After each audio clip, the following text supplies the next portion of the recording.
Hello, everybody. My name is Robert Ford. I live in Camrose, Alberta on Treaty 6 territory. I am currently the resident supervisor at the University of Alberta Augustana campus. My background and experience include 29 years in student affairs, related specifically to the residence experience, and 14 years on the Camrose Municipal Police Commission. I don't have formalized training with justice studies, but my career has allowed me to engage in systems that one could argue relate to justice, and that is our student conduct processes. Our early processes really were very administrative. The student would do something wrong, they'd get a fine, repeat offenses resulted in things like probation and eviction. We've moved towards restorative justice in our residences and are actually moving beyond that to see whether or not restorative practices can actually apply to some of the other systems that we have.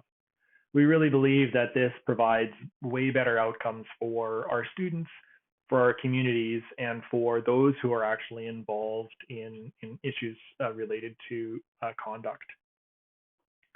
When I think of a definition for justice, I reflect upon how I viewed justice prior to some of the readings that I've been doing for this course.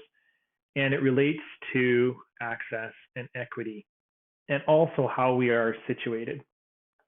The access and equity, for me, really speaks towards being able to thrive in a community, being able to access those things that contribute to a positive livelihood, housing, equitable employment, and a whole variety of other things.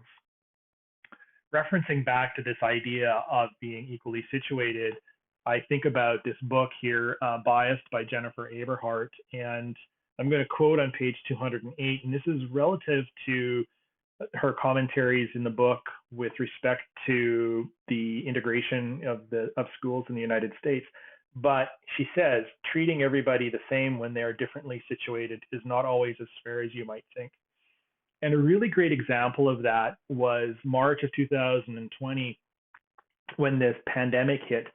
We said to all of our resident students, you need to move out of residence. We are applying this equally to everybody, but our international students pushed back. They are not equally situated. This was an unjust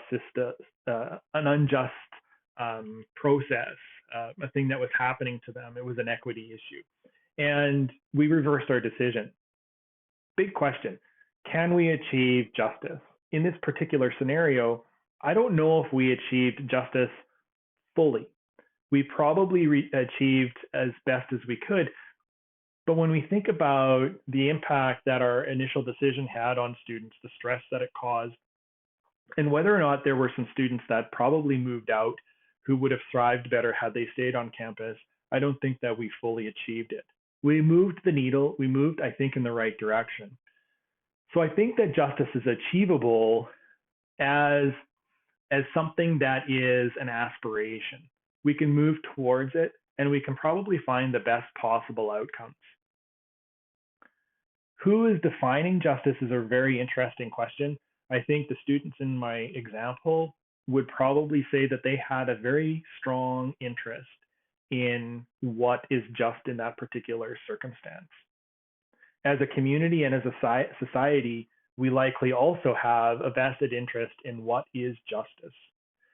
Some of us have, well, I think many people have got different perspectives on what justice is.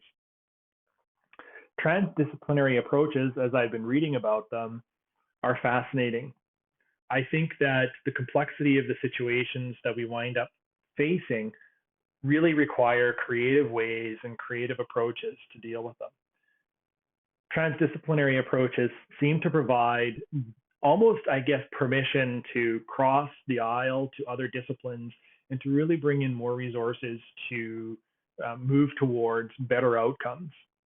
I think that when we take more factors into consideration, we have the possibility for our solutions to survive longer and to be perhaps more responsive when things come up.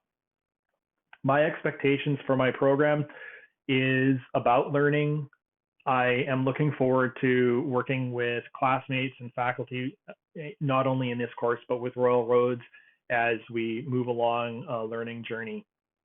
Thank you, everybody, and I hope that you're all having a great time.